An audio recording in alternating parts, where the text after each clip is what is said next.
Here we go. Roll video. I think anybody creating something new must have an adventure. It's not cinema, it's something else. My advice to a young filmmaker is to make a movie every week. The whole bag of movies can be learned in about a day and a half. But suspense is essentially an emotional process. You gotta make films. You gotta make it and get it seen. Cinema for me is a world of when I dream. Welcome, everybody, to Behind the Slate. I am your host, Aaron Strand. Oh, it's so good to be back here in the recording booth, getting back to the show. I know it's been a long time since I've put an episode out. I've taken a little time off after wrapping up production on the feature film and moving into editing, and plus, I got to make some money because I just spent a whole bunch of time making a feature film that I wasn't getting paid for. So I had to do all that, but I am hard at work at the next Behind the Slate history series. I think I'll have it done in about a month. But for now, we have a fantastic guest. We are joined by Greg Kleinschmidt of the Seen and Heard podcast and the Arroyo Film Club. Greg, how you doing today? Aaron, it's good to talk to you. It's been a while. I think it's been about a year, right? I know. It's good to have you back on. Seen and Heard had just taken a bit of a hiatus, but I'm so glad you guys are back and putting episodes out. Such a joy. Yeah, I think we have that in common. That's why they call us the Break Boys. They be breaking. Now, Greg, you're here for a very important reason, because about a year ago, you came onto this show for a little episode that we like to call the Pitch Playoffs. Yeah, that was one I remember when you pitched it to me and you were like, oh yeah, it's this kind of sports coded thing. And I was like, what now? As a non-sports person, I was very confused about the seeds and everything, but I quickly caught on. Yeah. So if you listened to last year's episode, or you haven't listened to last year's episode, just a quick refresher. The Pitch Playoffs is where we have a sort of central idea for a movie, and we go back through time and we find the greatest film directors that have ever lived, and they each give their pitch around this central theme. Now, last year, we had been contacted by Disney and Bob Iger to breathe new life into the fading Marvel Cinematic Universe with a little-known superhero called the Phone Ranger. Now, Disney was kind enough to give us access to their super secret time machine, and we gathered 16 of the greatest film directors in history to hold the first annual Pitch Playoffs to see who would secure the rights to directing the Phone Ranger. Greg, do you remember the winner of last year's Pitch Playoffs? I do. It was Charlie Kaufman, who was actually my pitch. It was. Charlie Kaufman defeated Stanley Kubrick in a thrilling final round. It was a tough call. I remember we deliberated for a while over that one. Yes. I should add that for the conceit of this show, it might be helpful to have a sort of non-biased judge who could call these battles. We have foregone all of that, and instead we just debate between the two of us which pitch we think is better. I kind of like it better that way. I remember last year we were going to have a moderator, and we didn't out of necessity, so we just did it. But I kind of like the two of us just having to convince the other person of their pick. Yeah. And also, I remember last year, you pitched some, and I was like, well, that's the clear winner. We're just going to go with that pitch. So it was I think the winner always rises to the top. That's true. Yes. See, we're men of ideas, Greg. Let us not be bound by petty grievances and attachments, right? The best idea, I think, will clearly win. And last year, that was certainly the case. So we'll see if we can keep that going. This year, after multiple big budget flops, Bob Iger has reached out to me again, and he apologized for not taking our advice from last year's Pitch Playoffs. He begged us to do another Marvel movie. He's been a bad boy. Oh, has he ever? And he came crawling to me on his knees. He said, oh, please help my suffering company. But I said no. Because Behind the Slate is always on the cutting edge of the industry. Okay. And let's be honest, superhero movies are out. They're old. They're past prime. Instead, this year's pitch playoff will be focusing on the latest trend of Hollywood. I'm talking about brand-aligned biopics. It is a growing phenomenon with films such as Tetris, Air, House of Gucci, Dumb Money, Blackberry, Pinball, Ferrari, Ford v Ferrari, and of course this year's smash box office hit, Barbie. Because, Greg, there is no greater testament of the human spirit than multinational corporations. Would you agree? I would 100% agree. Well, I have great news because I have just been contacted by just such a corporation who is looking to create their own cinematic universe centered around their many popular products that we no doubt encounter every day. That company is Kellogg's. Kellogg's, of course, is the maker of cereals, Pringles, Pop-Tarts, Eggos, Cheez-Its, Nutri-Grains, Bare Naked Granola, Raisin Bran, and RX bars. Do you have a favorite among those? I didn't know they fine did offerings? RX bars. They have their hands. You know, they're like the second largest snack food producer behind PepsiCo. God. Yeah. I'd have to think about my favorite. Do you have a favorite? Listen, I can't have Pringles in the house. Let's just put it that way. Do you like the original Pringles or do you like the I like the pizza ones? sour cream and onion. Sour cream and onion. Yeah, come on. Yeah. I mean, they're foul, but I will shove those sleeves down. There's something about Pringles too where it's like a potato chip's a potato chip, but then Pringles doesn't taste like real potato chips. It just tastes like paper. It tastes like flavored paper, but that's the charm. It does taste like flavored paper. I think we're off to I'm a great dying. start with our Kellogg's sponsorship, right? Yeah. So, but this first entry into the Kellogg cinematic universe, they want to tell the story of their original product, the one that put them on the map. And that, of course, is cornflakes. You start your day a better way with cornflakes in the morning. You work all day a better way. You work all day a better way. You work all day a better way with Kellogg's in the morning. With Kellogg's in the morning. Well, tell me, are you a cornflakes man, Greg? You know, not really. I do enjoy it's funny in Italy, the 2 times I've been to Italy, they love cornflakes over there, but it's like this elevated corn. Like if you go to the store and you buy cornflakes here, it's like fine. For some reason, whatever brand they use in Italy, it might not be Kellogg's, but that one is like, it's just better. I don't know if it's just because of like the Italian milk, the fresh Italian milk that they serve it with or whatever, but I'm indifferent. Like the American one is fine. The European one, it's a little better. Is there really a difference? I think so. Or maybe it's just like I'm so excited to be in Italy that just food tastes better. I don't know.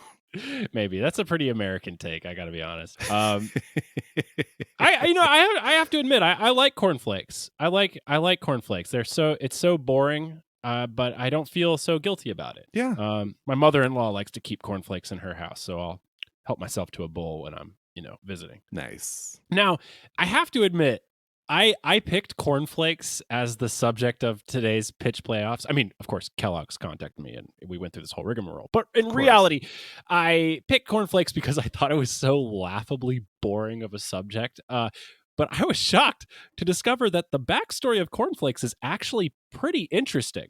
So here's the story. This is the overall story. This is what all the directors will receive. This is the information that they'll be given. And then, of course, they go on and take their own spin. But this is the history. The history of cornflakes. It starts when young Will Kellogg took a job as a bookkeeper of the Battle Creek Sanitarium in Battle Creek, Michigan, where his radical brother, Dr. John Harvey Kellogg, had been named the medical superintendent. This is in the 1800s, okay? Like after the Civil War, 1875, I think. Now, the sanitarium, it was like a high-end health spa founded by Seventh-day Adventists. And this was a place where both high-end clients and the indigent poor would enjoy cutting-edge health treatments. They were given an all-vegetarian diet. It was an alcohol and tobacco-free campus. They prescribed a lot of exposure to sunlight, exercise, ice baths, and saunas, And Dr. John Harvey Kellogg was a big proponent of frequent enemas, water and yogurt enemas. So there was a lot of enemas going around. He was actually like kind of like cutting edge on like the whole microbiome, but his solution was shooting yogurt up your butt. So, and some of the people that had yogurt shot up their butt, some notable patients included Thomas Edison, Amelia Earhart, Mary Todd Lincoln, Sojourner Truth, William Howard Taft, Sarah Bernhardt, and Henry Ford. But of course, it was the diet part where our story really begins, because John Kellogg promoted a low-fat, high-fiber vegetarian diet. And he, along with his wife Ella and Will, who served as the bookkeeper, experimented with different ways to prepare grains. Now, there are various stories as to how this happened, but apparently one night, John had made a batch of wheatberry dough. I have no idea what that really is, but wheatberry dough, and it was interrupted, so he left it out overnight. The next morning, it was either Ella or Will who suggested that he run it through a dough roller, and the result was a very thin sheet that, when baked, turned into a delicate, crunchy flake.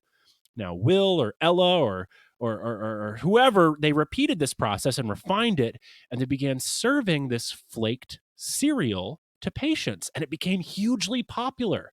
People would leave the sanitarium, go home, and then request deliveries of these delicate, crunchy flakes.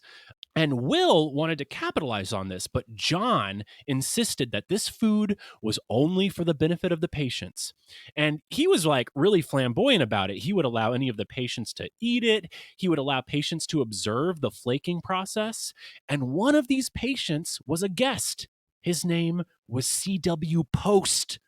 He took the idea and used it to start his own company, Post Cereals, which would go on to become General Foods. Can you believe it? It's crazy. Well, after all this, Will had had enough. He left the sanitarium to start his own company, the Battle Creek Toasted Cornflake Company, which later became the Kellogg Company. Now, this created a huge rift in the family. His brother disowned him. John then sued Will over use of the name Kellogg, a case which Will finally won in 1920. And Will Kellogg would go on to invent more cereals, such as Rice Krispies, and build what would become the second largest snack company in the world. Now, his brother John had a slightly different turn. He was eventually fired from his position at the Battle Creek Sanitarium because of a break with the Seventh-day Adventists, and he would go on to become a staunch segregationist and eugenicist, pouring his money into the Race Betterment Foundation, which discouraged racial mixing and promoted the sterilization of the mentally defective. So, dark turn there for old John Kellogg. So there's a lot happening here. There's a lot of different angles, around the invention of cornflakes. But I'm excited to fire up the old time machine and see how some various directors would want to tackle this story. Oh, we going back in time, baby. Luckily, Disney was having a fire sale on their time machine. They were so strapped for cash. I actually got it on Orlando Craigslist. So really fortunate turn of events that I was able to pick up the old time machine here. So the way that this is going to work, for this pitch playoff, we are using NFL playoff seeding formats. So there are 7 teams per each side of the bracket. Your 4 seed will go against my 5 seed. Your 3 seed will go against my 6 seed. Your 2 seed will go against my 7 seed. And then our number 1 seeds, the real heavy hitters, get a bye week. So they won't come in until the second round. So since you are the guest of this show, I will give you the pleasure of pitching first. Let's start with your number 4 seed. Who is it, and what is their pitch? Okay, my number 4 seed is Marguerite Duras. Okay. So you may know her as the writer. She's a writer and poet. She wrote Hiroshima Mon Amour, which Alan Rene then directed. And she directed a couple films, India Song and Vera Baxter, Vera Baxter, I think that's what it's called, in the 70s and 80s. Yeah. So Dures's pitch on the film. So her film focuses on the specific period in Will Kellogg's life when he was an Arabian horse breeder in the 1920s and 30s. Kellogg offers up his ranch as a wedding venue to a prominent Hollywood power couple, and the film follows the week leading up to the event as Kellogg brings in decorators, caterers, and hundreds of support staff to make the wedding the most talked about event of the decade. In the midst of the hustle and bustle, Kellogg sits quietly in a drawing room and reflects on his life, particularly his relationship with his brother John and their subsequent falling out. Through a series of muted flashbacks, we see the grief of a man who can no longer right the wrongs of his life. Specters of the past. Wow, that's great. And I love how you really dove into the biography here, because Will Kellogg did go on to become quite the Arabian horse breeder. He did.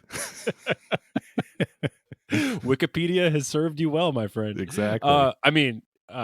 Duras. Well, that's fantastic. I love that. I love the muted flashbacks of telling this story and framing it all within the wedding. I can see her version is going to be the biggest commercial hit there is. Yeah, right. Yeah, a lot of viability there. Do you see that? Like, what's the sort of? I feel like you have there's a specific color palette here. What sort of color palette would you imagine this being? Yeah, it's very muted. I was very specifically thinking of India's songs, something very muted and kind of ethereal, and people just kind of shuffling, memories just kind of shuffling behind her, and voices coming from the room and things like that. I love that. India Song's the only movie of hers that I've seen. Let's hear yours. Excellent. Okay, well, so my number 5 is Jordan Peele. Jordan Peele, of course, known for his socially focused pop horror whodunits, such as Nope, Us, and Get Out. So Mr. Peele's pitch. After a lifetime of fighting for abolition and women's rights, Sojourner Truth travels to the Battle Creek Sanitarium for some well-deserved rest and relaxation. At first, everything seems normal, despite the awkward fact that she is the only black patient. Until one day, she is drugged. She awakens in a deep dungeon where the evil eugenicist John Kellogg reveals himself to be a modern-day Mangala, forcing her to an... Oh, God, I can't believe I wrote this. Forcing her to an endless torture of yogurt enemas. Only by befriending Dr. Kellogg's abused wife, Ella, does Truth manage to survive, convincing Ella to smuggle in a secret food that she has invented, cornflakes. Truth opens Ella's eyes to the racist patriarchy, and together they manage to defeat the evil Dr. Kellogg, pushing him into a massive vat of sugar-coated cornflakes, the very item he forbade her from selling. Oh, man. That's great. I can see it already. That's a Jordan Peele movie. Yeah, right? Oh, man. I feel bad about giving Sojourner Truth all those yogurt enemas, but I'm sure they'll cast young. I think so. I think she'll be okay. So quite a dichotomy of styles in this opening round. Yeah. Look, honestly, I'm leaning at the Jordan Peele. I really am. Do you think, but we've discussed before, Jordan Peele, he might be the next M. Night. Let's be real. And yeah. So on the trajectory of the M. Night scale, what comes after Signs is Lady in the Water. No, The Village, right? The Village. Then Lady in the Water. Then Lady in the Water. So it's going downhill. And this is my one, consternation. Will it do well at the box office? Definitely. Will it be a testament to art? And will it uphold the legacy of Sojourner Truth? Questionable. I have to say one thing. I've always been, since Get Out, I've not really been a Jordan Peele fan. I like Key and Peele, but I have not really been a fan of his directorial work. I have seen The Three, and I did see Nope on a plane. And I didn't even really want to watch it because I was already kind of over it. I was like, why do I want to see his new movie? I don't like his other two. And I did rewatch, or I have not rewatched Nope yet, but I saw it like over a year ago. And it really did stay with me. And I've been like meaning to go back. And I know the movie has some ridiculous things in it, but it staying, the fact that it's still in my head like a year and a half later, I feel like says something about the movie. So I don't know. I think I might kind of like Nope. Wow. That's great. Signs certainly stayed with me. So Yeah, absolutely. Well, great. Yeah. I'm leaning Peel. I'm leaning Peel. I'm leaning on this Peel. one. Yeah. It's and a clearer also, vision, I think. Yeah. Also, it'd be badass to watch Sojourner Truth take down an evil eugenicist. Yeah. Especially if they'll probably cast like Kerry Washington or something like that. But Cool. if they did, it would be awesome if they cast to Sojourner's Truth actual age at the time, which was like 75 or 80. That would be beautiful. Yeah. And I think the ending with the vat just really sells it for me. Couldn't you see him like drowning in sugary cornflakes? Sold. Knowing that we're putting Jordan Peele on here, but he'll probably be dethroned pretty quickly when he goes up against anybody else. Well, he has a threatening face-off against your number 1 seed in the next round. So we'll see how he does. But in the meantime, let's keep this moving. So Greg, please give us your number 3 seed and what is their pitch? Okay, my number 3 seed is Jim Jarmusch, the indie darling boy of the 80s and 90s. Yeah. So his pitch, eschewing the Kellogg storyline completely, Jarmusch's film instead focuses on a janitor at the sanitarium named Patty. Patty's day consists of waking up at 3 a.m., cleaning the latrines, assisting in meal preparation, enemas, making sure all the patients' clothes are laundered, and handing out medication. But it's a monthly event that Patty looks forward to the most, Ice Cream Social Night.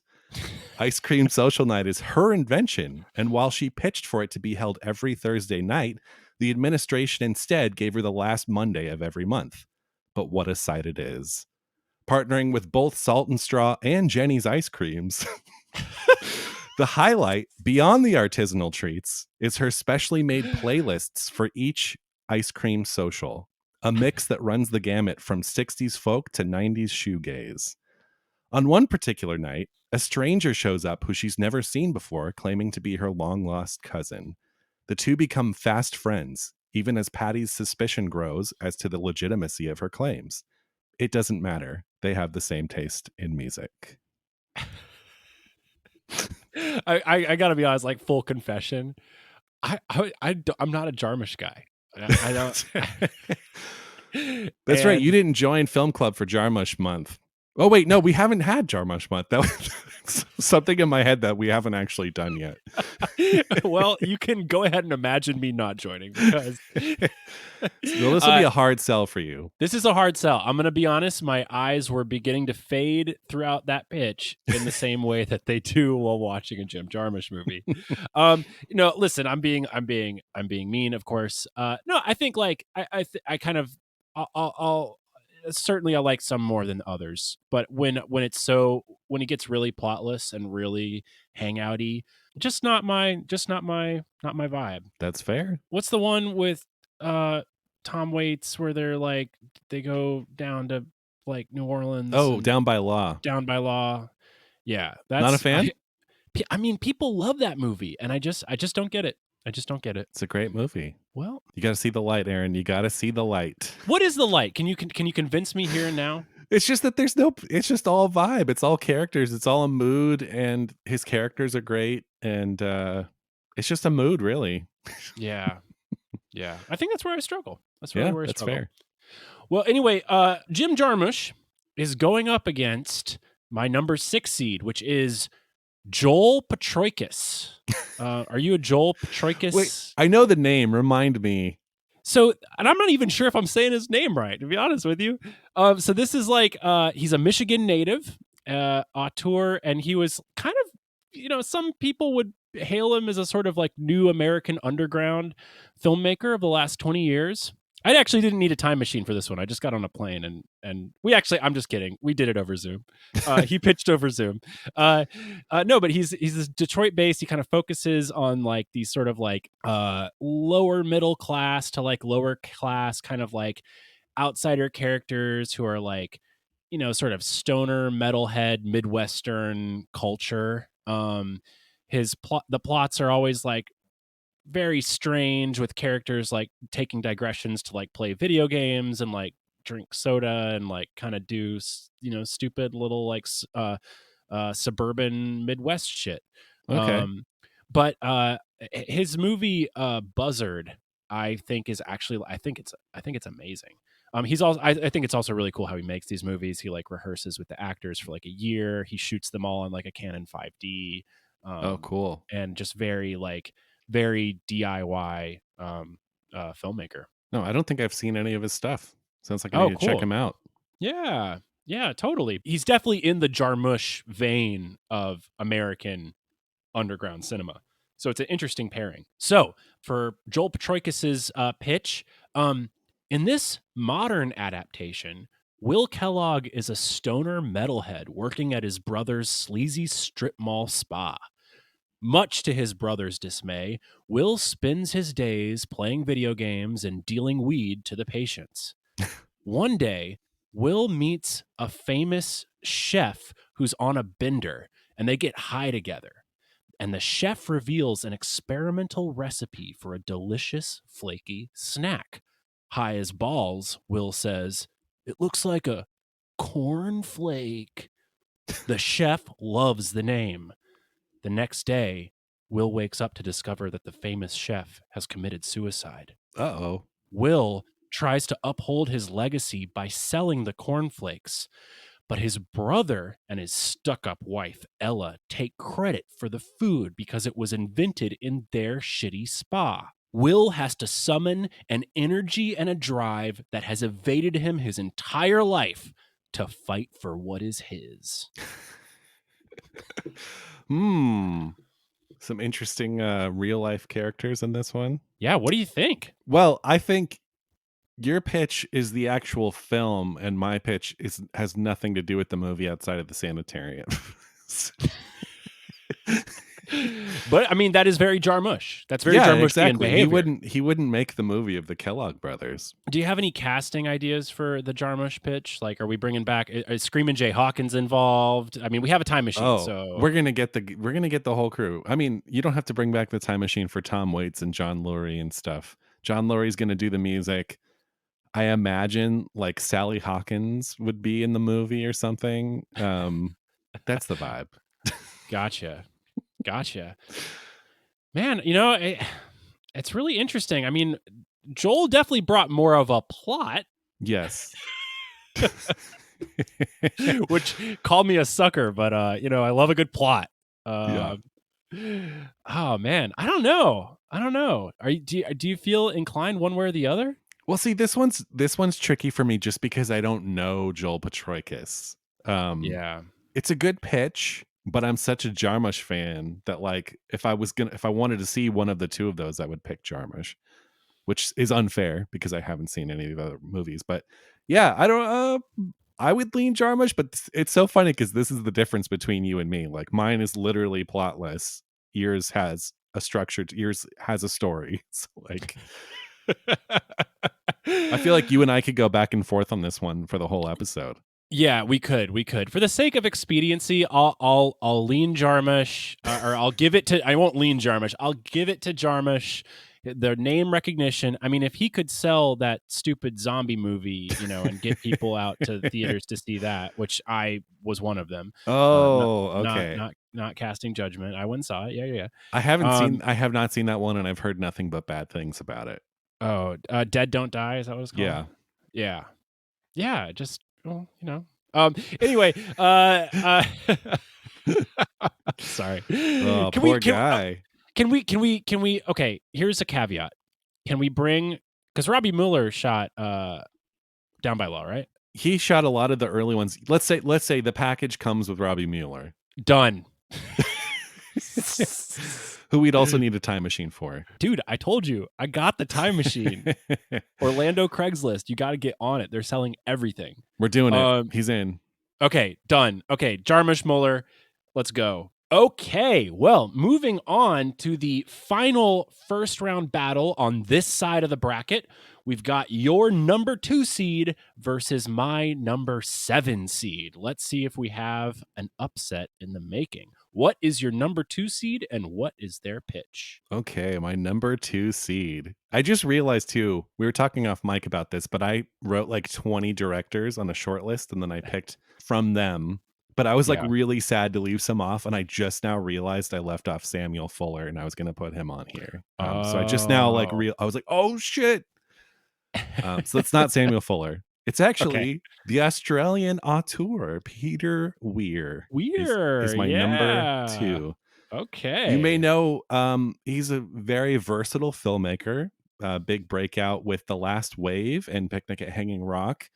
And went on to do like Witness and Mosquito Coast and The Truman Show, and just a really versatile director. He did Master and Commander, so he has a very wide range as a filmmaker. Yeah. Peter Weir's pitch. So this is a relatively stripped down take on the story. Weir's film is a quiet rumination on the Seventh-day Adventist angle and their influence on the sanitarium.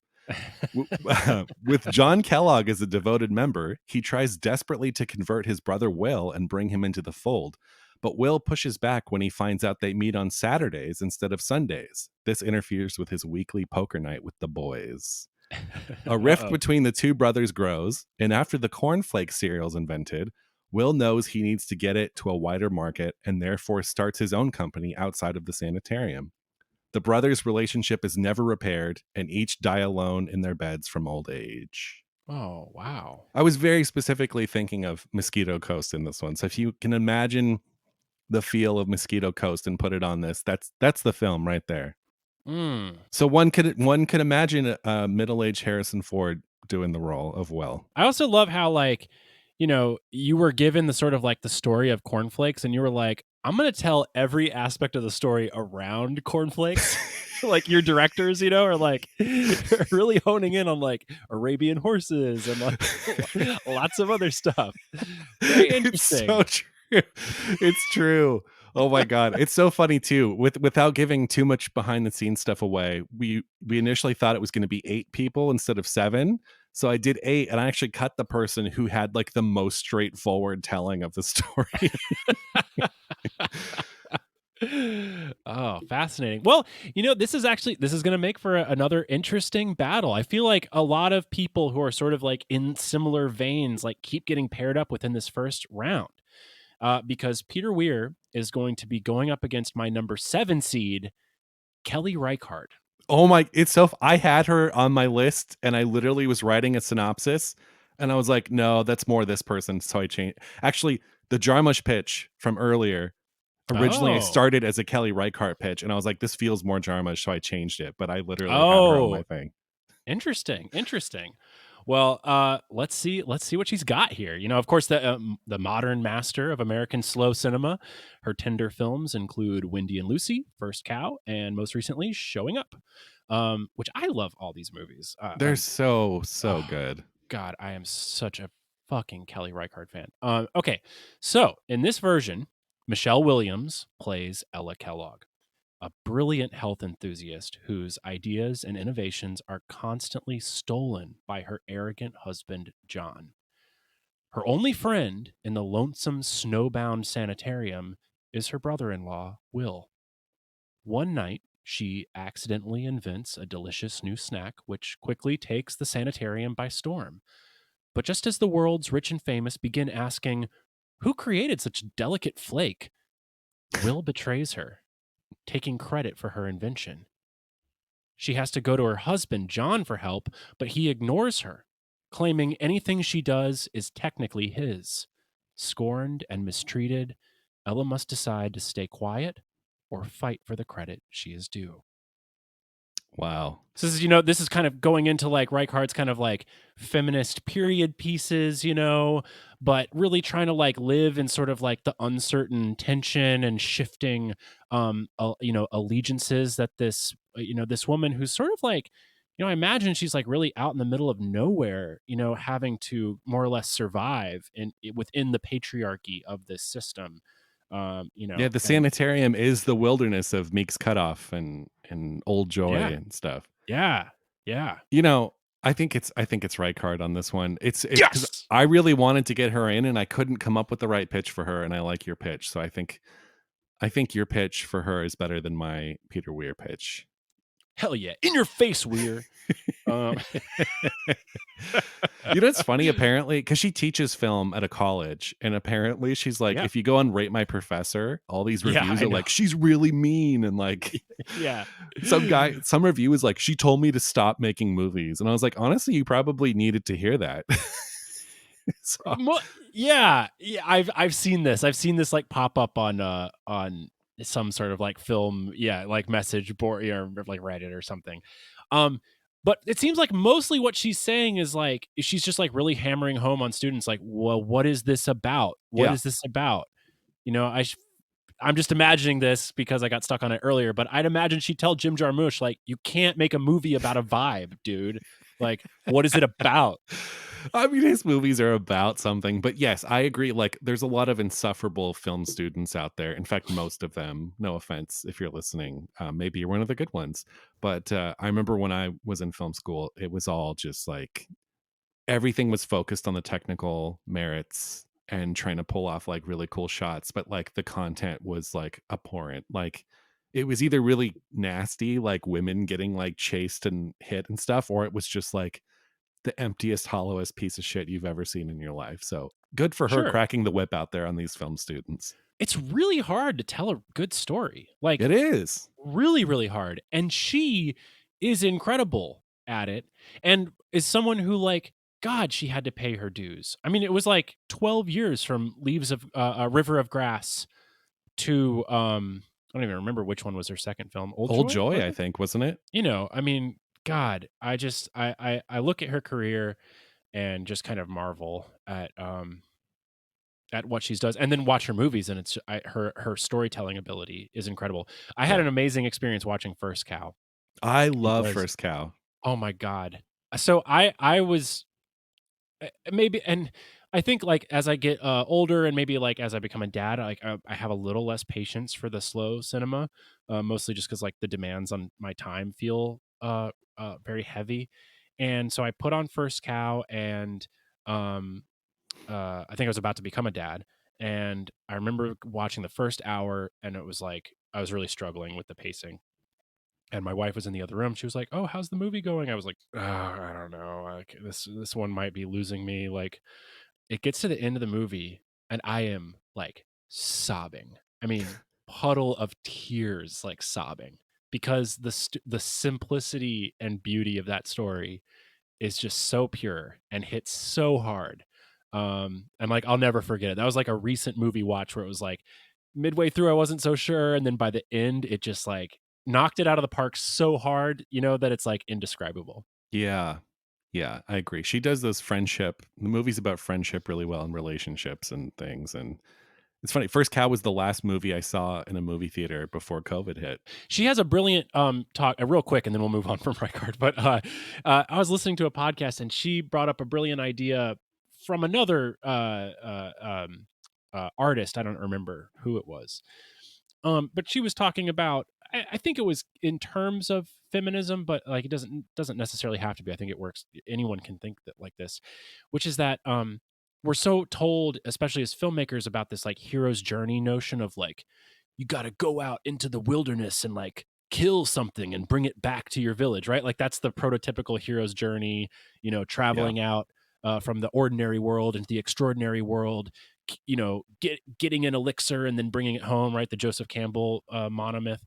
And she was like, well, you don't have to tell these like conquering stories. Like I instead try to tell gathering stories, like, Yes, as opposed I to love that. as opposed to hunter stories. Oh, And this notion of like gathering your elements together, and it's still you're still going through the 3-act structure, but with this totally different perspective.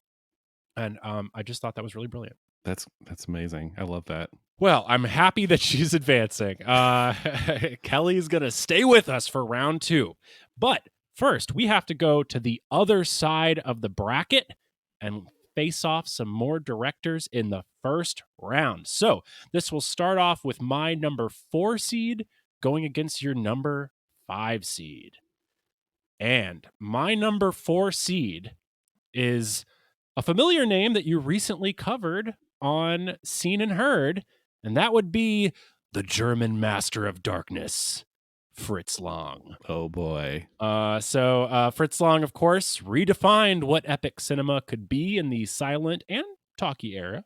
Of course, started off with the Dr. Mabuse trilogy, then moved on to Metropolis and M. He then fled Nazi Germany, came to the U.S. where he helped forge the noir genre through films like Woman in the Window, The Big Heat, and Scarlet Street. Greg recently took Fritz Lang to task on his recent episode about Metropolis, which I thought was fun, honestly. Did I take him to task? I don't know. Well, you certainly took Metropolis to task as it was all bark no bite, I guess is really the. I mean, look, I'm a fan. Sure. But no, it was some good points. And then of course you brought in Pauline Kael to back it up. Brought in the big guns. You brought in the big guns to defend your point that Metropolis kind of mid. Hot take. Okay, so for this one, we're definitely tapping into his silent film expressionist sort of era. But I think this could take on sort of like, you could have the technical abilities of Metropolis, but hopefully a little more of the storytelling abilities of M, or even some of the Mabuse stuff. Okay, so here's his pitch. The evil Dr. Kellogg sits high in the tower of the Battle Creek Sanitarium, experimenting with a new food, cornflakes, which he claims will feed the world. One day, his sheepish brother Will discovers a terrible secret. Dr. Kellogg is a sadistic eugenicist who plans to use his cornflakes to poison all the non-white, non-able-bodied people on Earth. Will tries to alert the famous guests, Thomas Edison and Henry Ford, to this injustice, only to discover that they are in on the plan. Will is imprisoned by his brother in the bowels of the asylum. There, to his shock, he discovers Amelia Earhart is alive. She did not die in a plane crash, but instead has also uncovered Dr. Kellogg's evil plan. Together, Will and Amelia break out and flee to a remote island with the last untainted batch of cornflakes, where they survive, but with the heavy burden of guilt, knowing that the rest of the world's non-white population has succumbed to his evil plan. Oh boy. I see that pretty vividly. Yeah, I mean, Fritz Lang, big criticism, big critic of totalitarian states. Was not a fan of Adolf Hitler. #brave. So I thought he could, bring his criticisms of, white supremacy to this take, which would be good. But, also just Fritz Lang, caveat, probably killed his first wife. So kind of a shithead as well. Right. Let's just throw that out there. I think it's hard to talk about Fritz Lang without mentioning that he probably killed his first wife. Right. It's like the Robert Wagner, Christopher Walken thing. Yeah. It's like that, but if Robert Wagner shot what's her face in the head, Natalie Wood. Or it's like Robert Blake even. Who's Robert Blake? The guy that just died from Lost Highway that also was like he probably killed his wife, but just got off. Yeah. Wife killing, bad. Yeah. It is. Let's just put that out there. Well, I do like your take, and I do see it. You. I do see it very vividly, which is key. Good. Yeah. Yes. We're painting pictures with words. Yes. I'm realizing now too that most of my people are more like a lot of them are still living or they're recently deceased. I actually had on the longer list, I had like Michael Curtiz and stuff, and I just like didn't put them on. So anyway. Well, that's good because honestly, the Time Machine is really running up my electric bill. Yeah, it So only has if so we much could- power, right? Well, I mean, we could, but like, I'm kind of on a budget right now, So if we could just keep the time travel to a minimum, and you're gonna have to pay your own airfare to go visit. Well, you would still have to use the time machine for my number 5, but you wouldn't have Okay. to go as far back in time. My Great. number 5 is Nicholas Roeg, who Ooh, is one of my faves. Yeah. I don't know where you stand on him. Oh, I love Nicholas Roeg. He's great. He's so good. Yeah. Oh my god. Yeah, he's fantastic. He's someone that I've always been aware of, and I've always, I think the first film I saw of his was probably The Man Who Fell to Earth because Bowie was in it, and I probably saw it like 20 years ago, and it went over my head, and so I was like always aware of his movies, but the first time through a lot of them, I was like, and then getting older, I guess, older and wiser, you go back and you're like, oh wow, this was like a masterpiece, and I just did not see it the first time. Yeah, I think definitely it's like only by watching the number of films that I've watched by the time I've hit my 30s do you start to see really what makes his movies so extraordinary, and particularly how extraordinary his editing is. His editing is so key because it's elliptical and it's magical, and it kind of his editing really plays to like the second viewing and third viewing and fourth viewing. It doesn't always play to the first because sometimes he'll jump way forwards in time, but you won't know that you're in the future. And it's like,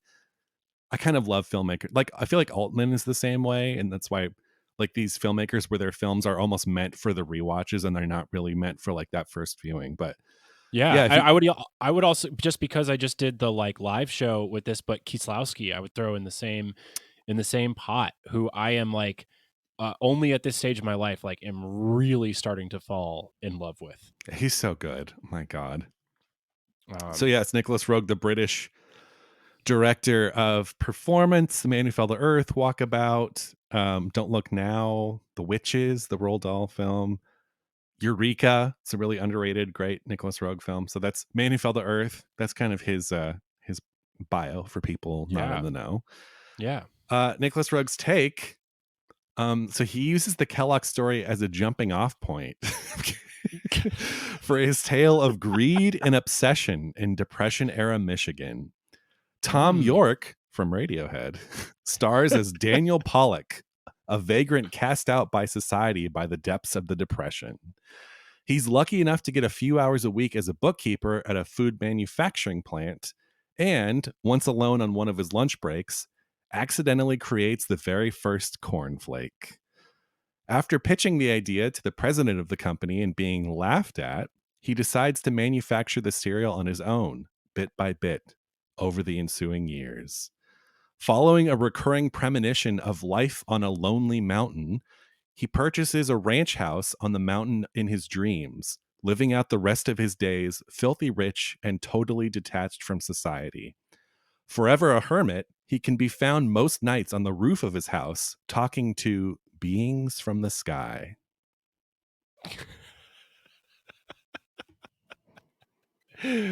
Oh man. I was really just imagining Tom York's like fucked up eye, kind of like examining the cornflakes and watching them go by on a small conveyor belt, as he's like a lot of cornflaking montages, but really centered around Tom York's wacky eye. This poor man. You could do a lot with that. Of course, Roeg, who was known for using rock stars in his films, Mick Jagger, David Bowie. Yeah. I'm forgetting some too at this point, but yes. Donald Sutherland. Donald Sutherland. Yeah. Well, this one's tougher because I love your Fritz Lang pitch, but also Roeg is like one of my top faves. Can I ask you this? Why did Roeg not center it around the sanitarium? Why was it this full reimagining? Because he's all about someone coming to power and then being isolated from the world and kind of just getting lost in their own delusions. And I think about Eureka. My touchstone for this pitch was Eureka with Gene Hackman, and obviously The Man Who Fell to Earth were kind of my two big reference points. So I kind of just like took the story and then wove those in. Voila. Wow. You know, this is maybe gonna sound crazy, but you know, Long really coasts on like an old school reputation. Even though Of as you murdering just- his wife. Yeah. Well, he also did Nicholas Roeg murder his wife. No. So I think that's a point for Roeg. Yes. Maybe 2. I think too a point for Roeg is that he was a cinematographer before he was a director, and he shot he was on Lawrence of Arabia. Yeah. It's like second camera or something, and then he was even he shot the Roger Corman film Mask of the Red Death, which I love. And it's a beautifully shot film. So there's so much going for Roeg in my book. I think that despite you know, Fritz Lang is a name that many people know, Nicholas Roeg maybe not so much. I think I got to go with Roeg. Let's do Roeg. I trust him more, honestly, and because like Long's highs are really high, but his middle of the road stuff is really mid. Exactly. Honestly, that's totally it. You know, Roeg is going to do something fresh and interesting with it, and Yeah. Fritz Lang might, but he might not too. He might fumble it a little bit. Yeah, or he might just kill his wife. Yeah, Jesus. You never know with that guy. So anyway, great. So Nicholas Roeg moves on. All right. So moving on to the next matchup, it is my number 3 seed versus your number 6 seed. Okay. And my number 3 seed is, have you heard of him? Bob Fosse. Oh, shit. Watch out. Pulling out the big guns. Yeah. So Bob Fosse, of course, the visionary choreographer and director who revolutionized both musicals and movies. His films, Cabaret, all that jazz, are just absolutely amazing. And then, of course, he threw in an Oscar-winning biopic, Lenny, on top of that, which is maybe my favorite biopic ever made. Wow. So, Bob Fosse, this is a musical take on the story. We're going to go full Fosse on this one. Dr. John Kellogg is the esteemed director of a high-end spa. His only problem is his dilettante brother, Will, who spends his days singing, dancing, and having sex with every woman in the building. One day, Classic. noted curmudgeon Thomas Edison threatens to shut down the spa after an unfortunate enema accident. Can we go into detail of what that is? Oh, I mean, you know, Fosse would love to show that. If he's uncensored, you know, we're going to definitely be seeing yogurt going up Edison's butt. Facing financial ruin, Will has a plan. He convinces his brother John to let him put on a show involving all the inmates. Taft tap dances, Ford sings, and Mary Todd does burlesque. Just before the show goes on, Edison cuts off the electricity, and the team won't be able to make popcorn for the audience. Luckily, Ella, John's wife, has made a new snack in her wood-burning oven. Cornflakes! The show goes off without a hitch, and the sanitarium is saved. John loosens his strict morals and discovers song and dance to be the best medicine. Oh, boy. I love it. It's perfect. It's perfect. I knew you'd love that one. I don't know how in the 2 years, this is our second year doing this show, and I have never pitched Bob Fosse because he's perfect, but he really is. He's perfect in every way. Not as a human. But you know, he's not long bad. But yeah, he didn't kill his wife. No, he didn't. He just slowly abused her for years and years. But he God, his movies are amazing. Yes. Yeah, I love everything about him. Well, I'd have to say, Aaron, that's a very strong pitch. Thank you. You said my number 6? That is correct. Okay. My number 6 is American independent short filmmaker Kenneth Anger, who just recently passed away last year. Because you got to throw some wild cards in there, you know? They can't all be your Peter Weirs. Damn. Are we? I mean, if we put them head to head, Fosse and Anger might just end up getting high and like going to some after hours club together. We never see them again. Honestly, or if they just made a movie together. At some strange pornographic dance movie. Yes. So if you don't know, Kenneth Anger he just died last year, but he is he's a pioneer in so many ways.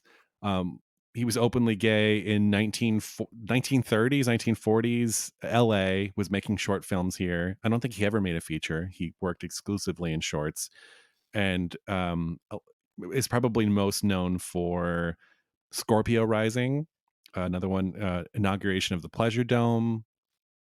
I'd say those are probably his two biggest, but he has a lot. And actually did a episode on him for the podcast last year. We did his Magic Lantern cycle, which is like shit. I don't remember how many, the 9-10 of his short films or something that makes up a cycle. But so Kenneth Anger's pitch on this is told wordlessly with a barrage of psychedelic and satanic imagery. Anger's take is a meditation on capitalism in America and how the devils of the old world infect the modern age. Sanitariums erupt in flames, mascaraed eyes bleed, and tight-jeaned bikers pillage, plunder, and fuck each other, all set to doo-wop hits of the early 1960s. Longing, loneliness. Yeah. Lots of shots. I imagine a lot of walking down hallways, Yes. With Christopher Doyle cinematography and of course, if he makes it through the 3-year shoot, I don't know if he'll make it that long. Tony Leung, Maggie Chung might be available. I don't know. Anyway, Greg, what is your number 7 seed? My number 7 is the Quay brothers, or the brothers Quay. Are you familiar with them at all? No, I'm left here jaw open. Who is the Quay brothers? Have you seen like Street of Crocodiles or they're stop motion animators? And no, they've been working since the 70s, maybe early 80s, and they're kind of disciples of Jan Svankmajer. Oh, okay. I know Jan Svankmajer, but they also they've done a few features. They did one with Mark Rylance. I'm trying to remember what that movie was called, but what? Yeah, they did a movie with Mark Rylance and Alice Kriege, and I forget what it was called. So, coming to this podcast super prepared. Are they British? No, they're American, but they live in the UK. So like their accents, and they've lived over there for a long time. So their accents are this weird mix of American and European. Oh, a little transatlantic kind of. The film is called Institute Benjamenta, or The Dream People Call Human Life. Oh, so this is a really old film with Mark Rylance. I have seen this movie. Yeah, it's from the 90s. So this was a movie, yeah, because Mark Rylance, I don't know if you've ever heard this. He had this like big, it was right after this movie, or I believe he faced this big decision of he could either audition for a Spielberg film, or like get a call back for a Spielberg film, or take the artistic directorship at the Globe Theater. Oh. And he went to the I Ching and like rolled the I Ching dice, and the dice told him to go, like, at least he interpreted it to go to take the job as the artistic director of Shakespeare's Globe. And so he like didn't do movies for like 20 years because he was just performing at the Globe. Wow, I didn't know that.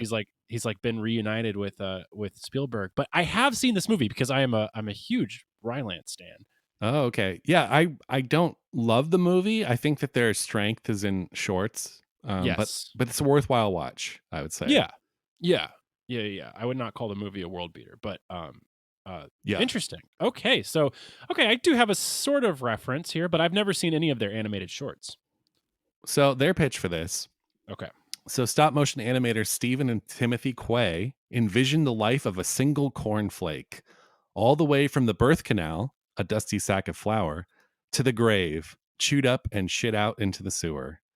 Along the way, the cornflake is snatched up by a flock of mechanical birds, puzzled over by a mysterious man made of saws, set loose in an enchanted forest and blown around by the wind, and worshipped by a band of pocket watch salesmen made of cloth.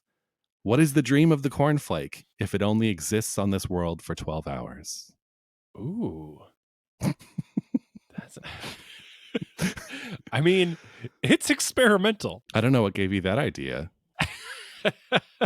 But I do feel it. I like the idea of exploring, the life cycles of inanimate objects, non-living objects. Yeah, they have this great movie called The Comb. Man, this is such a Greg pitch. I swear to God. It reminds me of being in school and like doing everything I could to not do the assignment at hand. Just be like, I remember I was in a directing class and we were supposed to storyboard this scene. The whole class revolved around writing and staging this, like writing and directing a scene that you performed live in front of the class, like a play. Uh-huh. And we were supposed to turn in a storyboard with it. And I remember I had one frame on my storyboard. And the teacher in front of the whole class is like, Greg, why do you only have the one frame here? And I was like, because who's going to say how I'm going to shoot it? I'm going to shoot it like Cassavetes. Like, I'm just going to get the camera in there. It's just going to be the covering things. Like, I can't storyboard that. And then he was like, oh, okay. And he like gave me an A on it. Oh my God. Well, you could do it that way. Yeah, it's true. You could animate the life of a cornflake. Yeah. You could. But is it enough to beat Wong Kar-wai?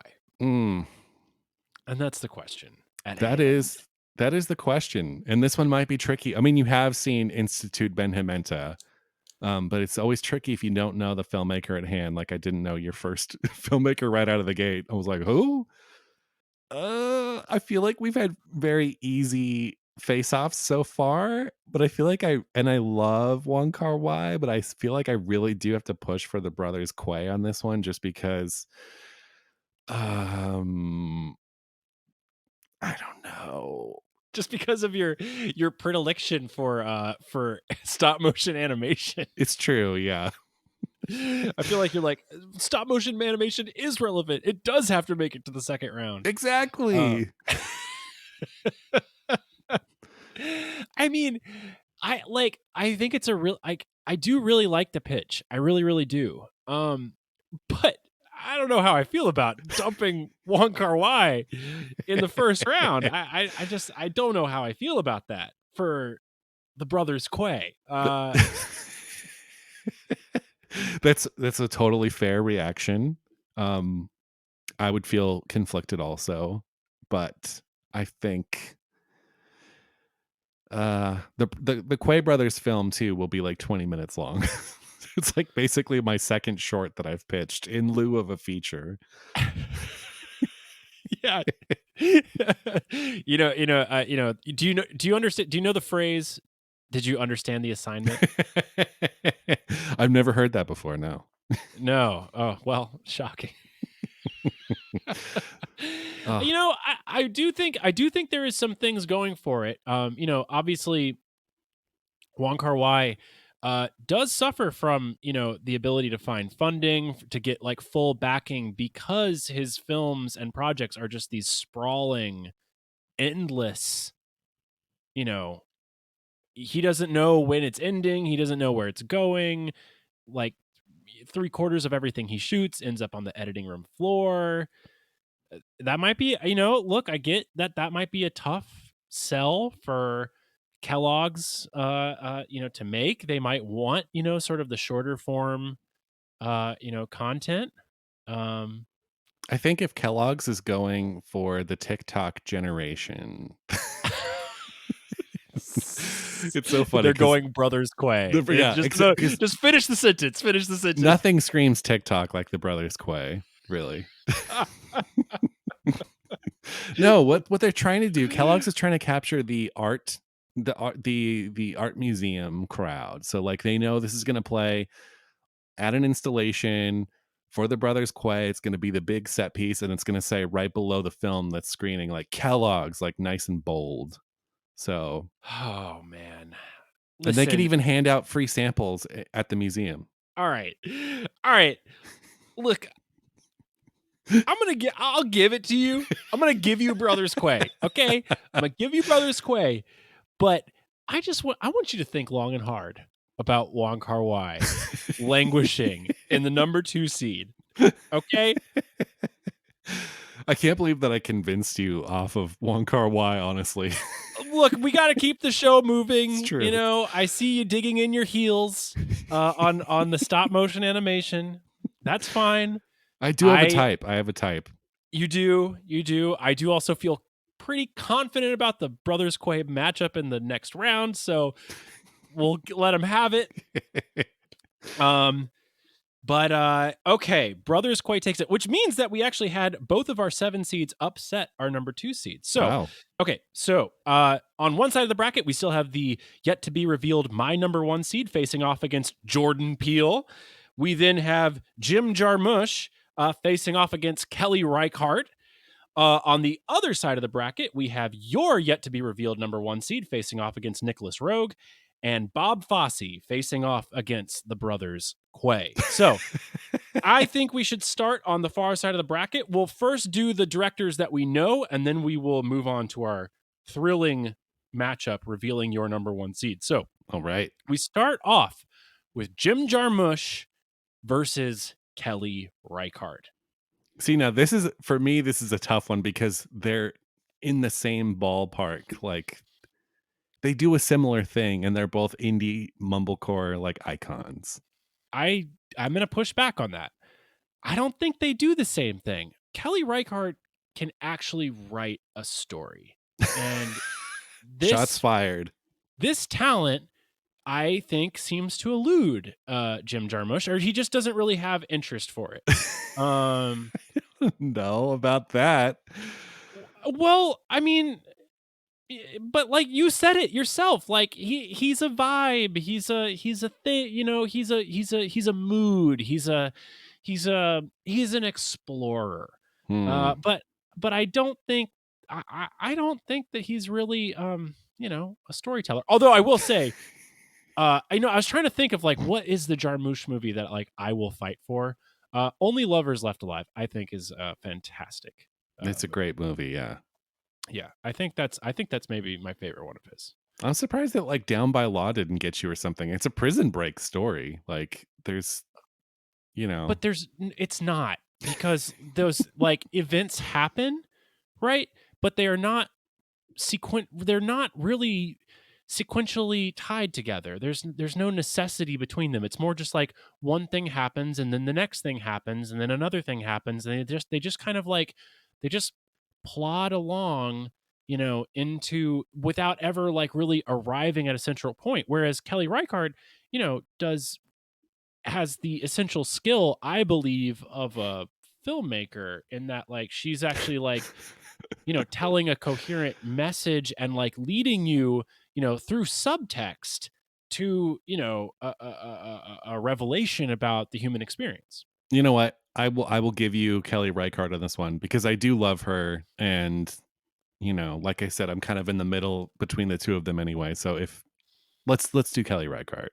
Okay, you sure? Yes. Sure. I don't want. I'm not looking for pity here. No, it's not pity. I don't need pity. Kelly doesn't need your pity. It's saving up my ammo for the people that I care about the most. Not that I don't care about Jarmusch, because I do. Saving up the Brothers Quay ammo, I see. Okay, well, I'll take it. Kelly Reichardt, the 7 seed, advances to the final 4.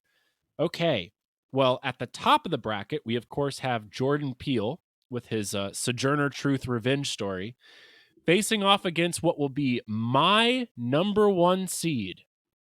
And my number 1 seed, are you ready for it? Are you ready for it? Ready. Hayao Miyazaki. Oh, shit. So, Miyazaki, the Japanese animation master, founder of Studio Ghibli, who has enraptured audiences young and old with his thrilling adventures such as Spirited Away, Princess Mononoke, Howl's Moving Castle, and many more. Okay. All right, this one's kind of long. All right, you ready? Ready. Okay. A young Chicago orphan named Dee Dee is given an amazing opportunity to leave her overcrowded orphanage and train to become a doctor's assistant at the Great Battle Creek Sanitarium, overseen by the genius Dr. John Kellogg. When she gets there, she finds the hours long, the job hard, and the coworkers unwelcoming. She's befriended by a shy young bookkeeper named Will. One night, She follows Will to a secret kitchen down beneath the sanitarium and watches him work. But she falls out from her hiding spot and he catches her. He's not mad, though. He shows her what he's been working on. It's a new food that he believes could save the world. Cornflakes.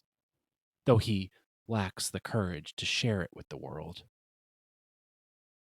The next day, Dee Dee watches in horror as the venerable Dr. John Kellogg takes credit for the invention, bragging to all the elite guests that he's the one who made it.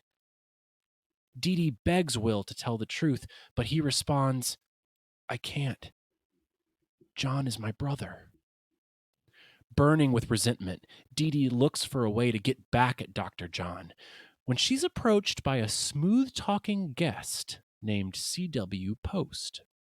Post convinces her to steal the cornflake recipe. She sneaks into John's office and gets the recipe, but discovers piles of evil, racist books. Post takes the recipe, adds sugar, and claims that he's the inventor of cornflakes, becoming a massive success. Dee Dee confesses to Will what she's done. Will begrudgingly forgives her. Then she shows him the books. Will confesses that he's known all along about his brother, but he's been too afraid to face him. Together, Will and Dee Dee team up to take down the evil Dr. John and finally bring Will's original cornflake recipe to the world. A+. Yeah, I mean, you could publish that, I think. I mean, honestly, you had me when you just said Miyazaki, because it's like Miyazaki against Jordan Peele. Who in their right mind would say Jordan Peele? I mean, facts. Is this a non-debate? It's a straight up non-debate. Okay, great. Miyazaki, done. I mean, some might say Brothers Quay versus Wong Kar-wai, no debate. But, crazy things happen in this bracket. Yes.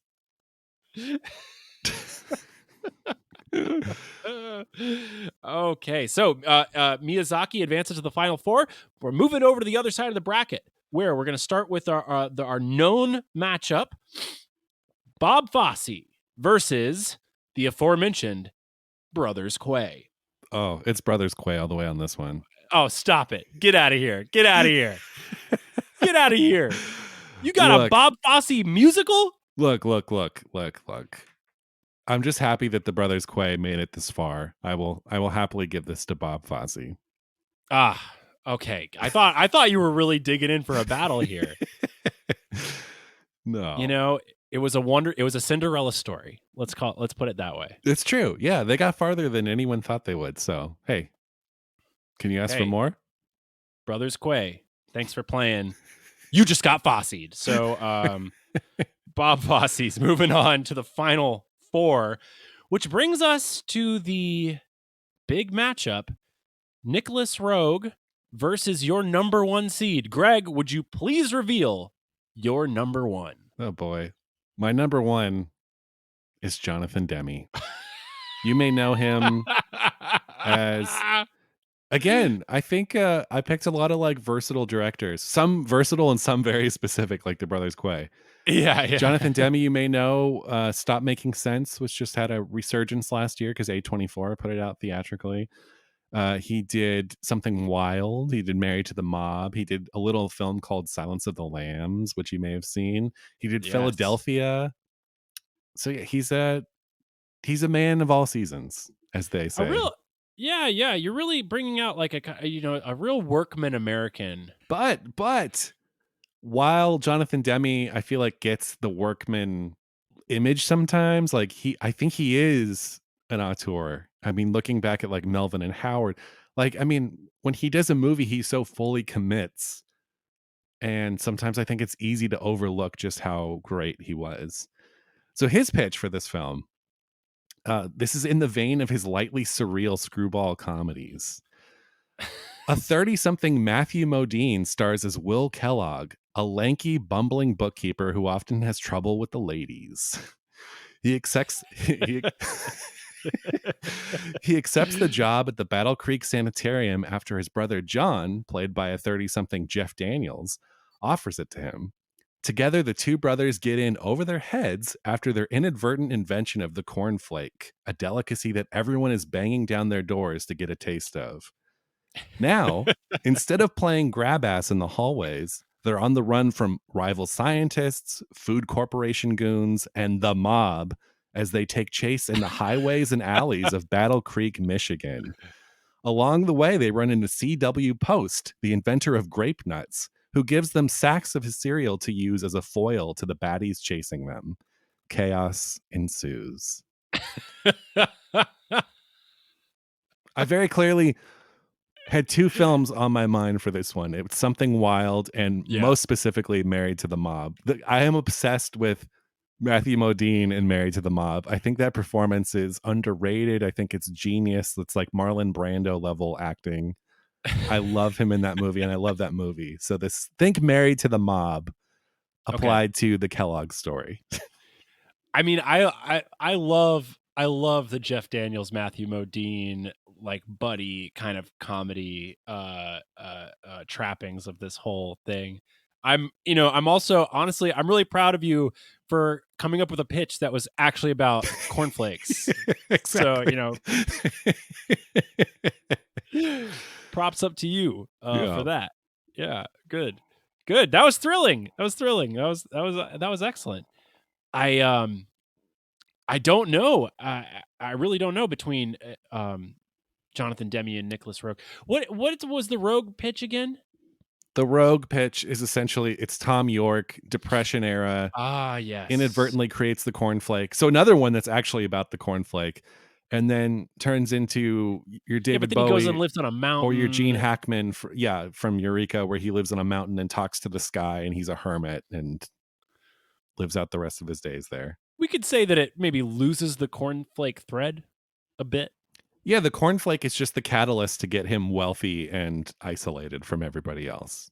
Of course. Yeah, totally. Duh.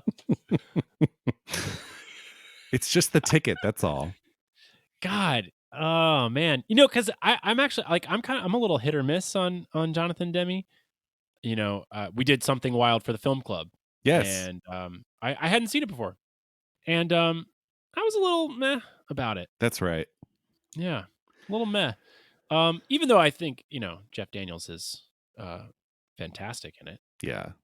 Him and Melanie Griffith and Ray Liotta. Ray Liotta, yeah. A very young, icy-eyed Ray Liotta. Yes. Is there any other Ray Liotta? I don't know. Well, there's definitely old, icy-eyed Ray Liotta. That's true.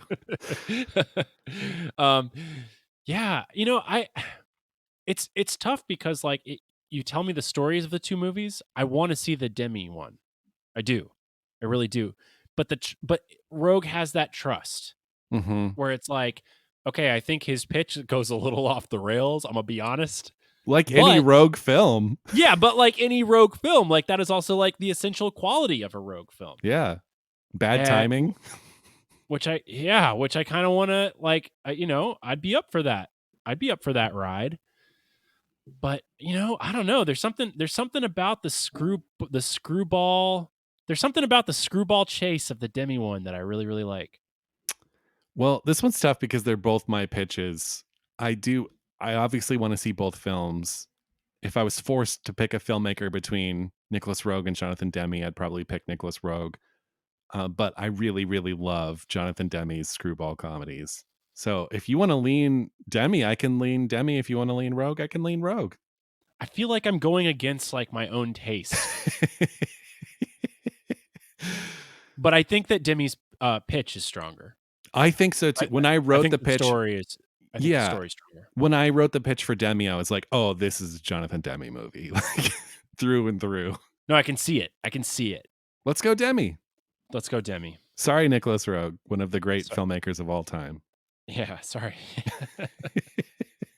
He can join Wong Kar-wai. Yeah, exactly. We've left some good ones in the dust.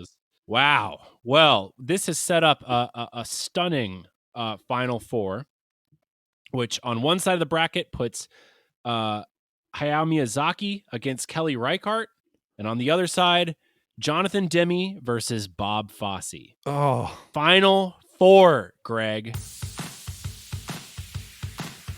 Okay.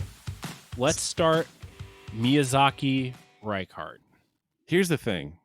Yeah, what's the thing? I think your pitch for the Kelly Reichardt one was really, really strong. But who wouldn't want to see a new Miyazaki movie? It's a tough call. Yeah, I mean, the Reichardt one is filled with longing. It's filled with unspoken anger. But Miyazaki, you kind of like get this whole sort of like thrilling adventure, a young orphan girl. I think you could also kind of like, he would bring in this sort of like, I don't know, like almost like steampunky kind of element to it, because like, this sanitarium is functioning in, like proto-industrial America in the middle of nowhere. I mean, you totally have like the setup to like, which is like, I feel like Miyazaki does a lot of, he's always like finding these bucolic settings, but then of course like is really interested in how like industrialization like imposes upon that bucolic setting. I thought what would be really cool is like, you put it in the winter time, so now you have like Miyazaki, like a winter Miyazaki film, which I don't think exists. Like they usually are always in the summer. I think you're right. I think there might be some winter scenes in Nausicaa, but I think they're brief, and I could be imagining them. I don't remember. You know what? I mean, it's so funny because this game ultimately just kind of devolves to like, not devolves, but it's like, which filmmaker do you like more? Really? Like, that's kind of what it is. It's the pitch, but also it's like, do I want to see a new Kelly Reichardt? Do I want to see a new Miyazaki? I love Kelly Reichardt, but Miyazaki is truly one of the great living masters. So I might inch Miyazaki on this one, but I'm also open to persuasion. Love you, Kelly, but I think we got to go Miyazaki. I mean, I feel guilty. Part of me feels guilty because like last year I came out with Kubrick as a number one pick, and it was like, well, this isn't fair. Yeah, bringing out the big guns. He loses in the final, Yeah. But look, these people were available to you too, Greg. So it's true. Like I can't apologize that much. For going Brothers Quay, for going Jonathan Demme. He's your number one. Yeah, so. And I stand by it.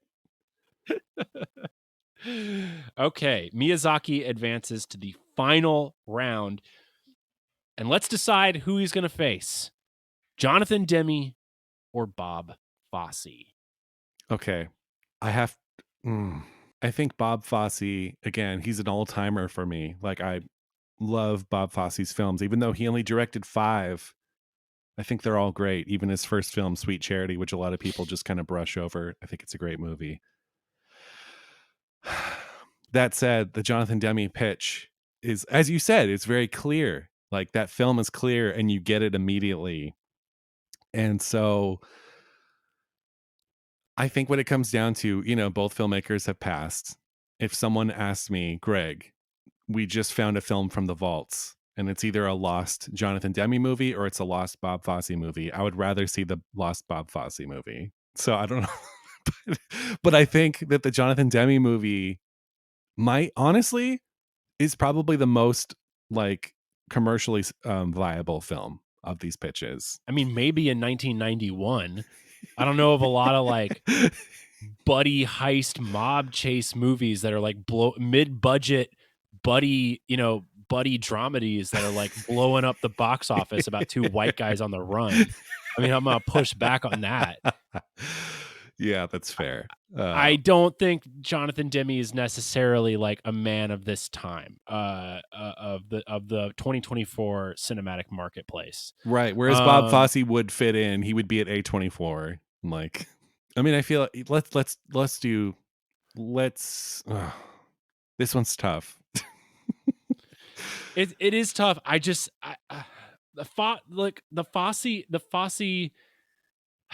The Fosse thing, man. I know. It's got so much. I mean, it's because here's what it is. It's basically Bob Fosse's One Flew Over the Cuckoo's Nest. Right? Like it's sort of got this like Cuckoo's Nest, like almost insane asylum kind of vibe where like you got all the wacky patients, like, and all their crazy personalities, but they also happen to be like famous people, and like the dilettante nobody has to like get them up to do their show. You know, it's ridiculous, but it's also, you know, it's cool. I don't know, man. You know, I mean, really, Bob Fosse is a trump card. You pulled a straight up trump card. Let's just do Bob Fosse. Come on. I can't get blamed for pulling trump cards left and right. I mean, I'm just picking filmmakers here. Well, see, now I wonder if Nicholas Roeg had made it through and not Jonathan Demme. Nicholas Roeg going up against Bob Fosse, that would have been. See, I think that would have been a much tougher debate. Yeah, because Roeg just has the artistic, you know, qualities. I think a little more than a Demme, and that's where I think the Workman moniker is earned. It is excellent work, but at the end of the day, it is a really well-crafted table. Whereas Bob Fosse and Nicholas Roeg are churning out like one-of-a-kind, hand-carved like armoires with like crazy goblins on it. Well, I agree.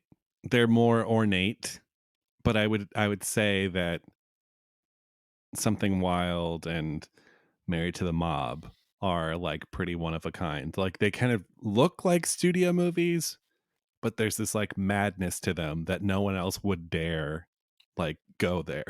It's almost like this subtle madness. Yeah. But yeah, let's do Fosse. Let's do Fosse. I mean, come on, it's Bob Fosse. How do you say no? How do you say no? Unless perhaps he's up against Miyazaki, which is our final matchup. You know what? For me, this one's easy. Is it? Yeah. Do tell. It's Fosse because I think your pitch for the Fosse one is stronger. Like it's a through and through Fosse movie, and it's weird. It's big and it's weird and stuff. And yeah, I would say Fosse. Wow. So confident after you were such a Miyazaki evangelist. I know, but I'm also a Fosse evangelist. That one's, you know, like All That Jazz and Cabaret changed my life. I remember there was pre All That Jazz and there's post All That Jazz. So, I mean, how do you feel about Lenny? I love Lenny. I think all of his films are great. I like Star 80 even, although that one's his weakest. But yeah, I like Sweet Charity. But obviously, yeah, the main three are Cabaret, Lenny, All That Jazz, which are all just like unparalleled masterpieces. So I would say Fosse. I just think the pitch is more interesting. So Fosse gets my vote. I mean, I would love to see the Miyazaki film, but I think I'm tend to agree with you. I think the Fosse pitch, just there was something about it that just captured a little lightning in a bottle. Yeah. And in its own weird way, cut to somewhat the kooky core of this wackadoo story. Yes. About the invention of cornflakes. Honestly. I think it's the right touch. It's the touch that the story needs. Although I don't think he touched the racist angle, which was true. Which is a fact that I could not ignore with most of these pitches. Yeah. But well, I think we're in agreement. That does it. Bob Fosse is the winner of the second annual Pitch Playoffs.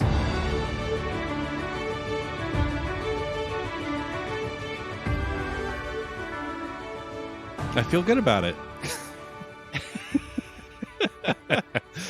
Give it up for Bob Fosse. Wow. Incredible stuff. A 3 seed coming out of the pack. Yeah. You said he was a trump card. Perhaps it was insulting that I left him as a 3 seed. Yeah, honestly. But no, I feel good. So last year was Charlie Kaufman. This year is Bob Fosse. Which means you have a pitch winner and I have a pitch winner. It's funny because they have more in common than you would think, honestly, as artists. Like they're not so far from each other. Yeah. It's almost like as straight white men, we have a type. Yeah, you could say.